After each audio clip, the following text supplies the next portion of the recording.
अगर आप भी चाहते हैं कि आरसीएम म्यूजिक के वीडियो सबसे पहले आप तक पहुंचे, तो लाल बटन को दबा के चैनल को सब्सक्राइब जरूर करें और साथ में बेल आइकन को दबाना ना भूलें।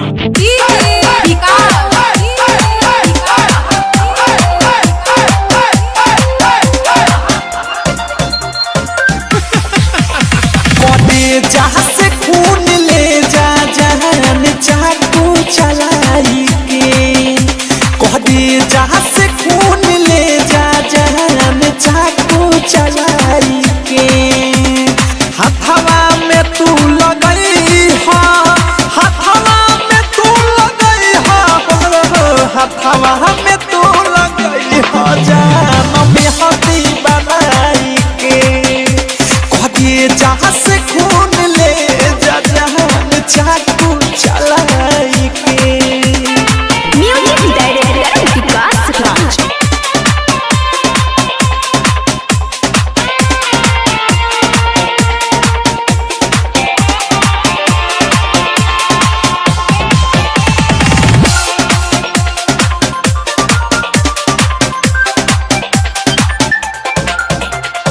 लाश जगावे आ जाई हा, उड़नी अपने ओढ़ा के सनम।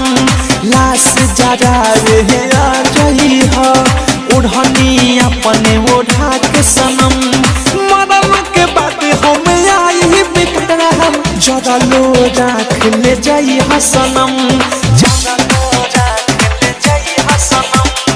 अखिया में तू लगाई हा, अखिया में तू लगाई हा, अखिया में तू लगाई हा, जान सुरमा बनाई के कह दे, जहाँ से खून ले जा जहान चाकू चलाई के।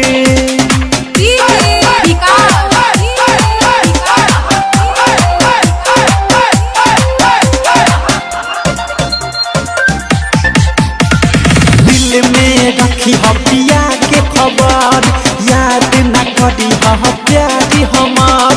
दिल में रखी हो पिया के खबर, याद न करी हो प्यारी हमार। हंसत खेलत काटी उम्र हर, दिल से बातें दुआ हमार, दिल से बातें दुआ हमार।